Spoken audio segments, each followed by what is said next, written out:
L'actualité commande gravité, je pense, et modestie sur l'ensemble des bancs de cet hémicycle. La question des inégalités est plus que jamais posée en France, en Europe, dans le monde.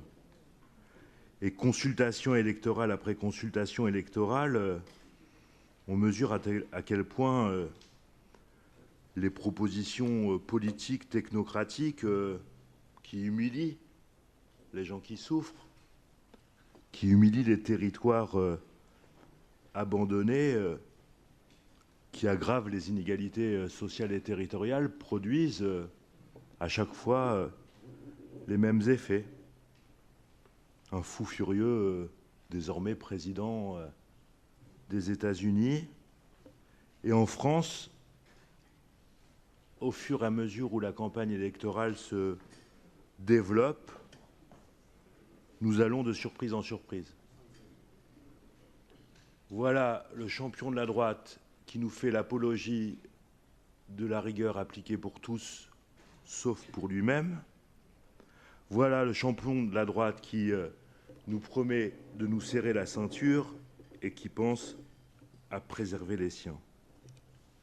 Dans ce contexte, la question de la réhabilitation de l'action publique, de la réhabilitation du sens de l'État, de la réhabilitation de l'utilité politique est posée.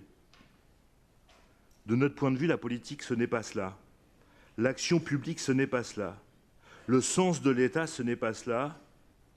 Et l'État, ce n'est pas cela. Gouverner ou prétendre gouverner demain, ce n'est pas remettre en cause notre modèle social en assurant que le pays est en faillite. Gouverner, ce n'est pas culpabiliser les modestes, en susurrant d'ailleurs que les modestes seraient les assistés de qui ?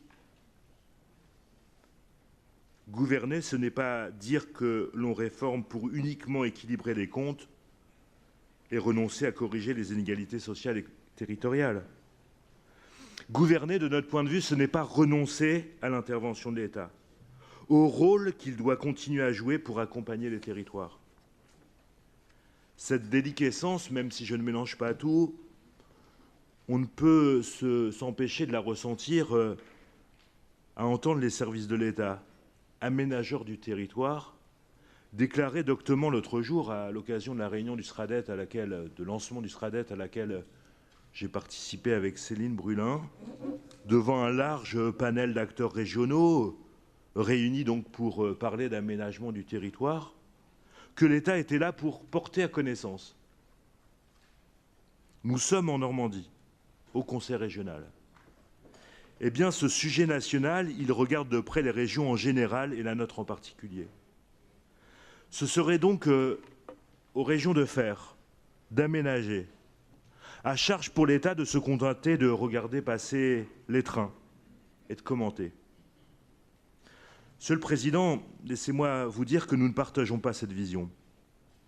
Vous disiez l'autre jour à Dieppe, pour mieux montrer la réactivité de votre action, ou en tout cas pour la justifier, que l'État se réduit à un bal de limousine noire et qu'on ne peut plus rien attendre. Ou alors qu'il faut avoir la patience d'un moine lorsque un dossier relève, d'un moine bouddhiste lorsque un dossier relève de la responsabilité de l'État. Je suis en désaccord avec cette manière de voir les choses. Parce que cette manière de voir les choses, c'est acter le renoncement. La Normandie conquérante, bien que vous ayez pris le soin en début de propos de refaire une liste à la Prévert des actions que vous avez lancées, est désormais à l'épreuve des faits. Il y a de nombreuses annonces, des orientations même qui font ou peuvent faire consensus au nom de l'intérêt général, la fierté d'être normand, la nécessité de mieux circuler, celle encore de valoriser nos produits, de développer la formation, d'investir ou de garantir le développement des territoires d'accord. Avec ça, qui peut être en désaccord. Mais à l'épreuve des faits, un an après, je vous le concède, le compte n'y est pas. Que de différence en effet entre l'affichage et la réalité. Dans les faits, qu'en est-il de ce principe proclamé de faire travailler le local, vous l'avez redit tout à l'heure, de normandiser les appels d'offres pour faire appel à des entreprises de proximité, quand l'Europe que vous soutenez, c'est le dumping social du travail détaché. Je ne parle pas des travailleurs en tant que tels, mais du système ultralibéral qui les détache. Que pourra, dans la réalité, la Normandie contre cela? Rien. Renoncez à l'État qui régule et qui se mêle de l'Europe, et vous ne pourrez rien contre le travail détaché, je vous le prédis. Dans les faits, qu'en est-il du désenclavement au-delà des déclarations d'intention quand notre région, qui ne possède ni TGV ni intercité à réservation obligatoire, est exclue de l'offre illimitée TGV Max pour les jeunes? Dans les faits, qu'en est-il du rétablissement du train intercité Dieppe-Paris, supprimé, il est vrai, en guise de cadeau de départ par l'un de vos prédécesseurs? À l'époque des faits, notre région est là encore bien effacée. Dans les faits, j'ai adhéré à cela. Nous avions placé ça dans le cœur de la campagne. Vous annoncez vouloir placer les villes moyennes normandes au cœur de l'organisation régionale. Mais dans les faits, ces villes moyennes voient leurs IFSI supprimés, leurs IFAS effacés, leurs hôpitaux de proximité supprimés. Quand dans les 5 ans qui viennent, près de 40% des généralistes auront cessé leur activité sans être remplacés ou très partiellement dans ces mêmes villes moyennes. Dans les faits, l'asphyxie financière des collectivités territoriales, et notamment des départements qui sont pourtant au cœur de la solidarité territoriale avec les communes, vole en éclats. Dans les faits, qu'en est-il des ambitions normandes quand la carte régionale des formations n'est pas à la hauteur des enjeux, insuffisamment connectée aux besoins locaux, aux besoins des jeunes et à ceux des entreprises locales, même si je dois saluer certains efforts, je pense notamment au BTS maintenance des systèmes en alternance à Dieppe. Dans les faits, où est la véritable stratégie régionale pour un renouveau industriel, au-delà des mesures de sauvetage des boîtes en difficulté? Je ne pense évidemment pas au fonds débloqué pour accompagner la poursuite de la désertification industrielle à Petroplus. Dans les faits, où en sommes-nous des ambitions énergétiques de la Normandie? Nous avons 3 centrales nucléaires, une centrale thermique et beaucoup d'annonces éoliennes.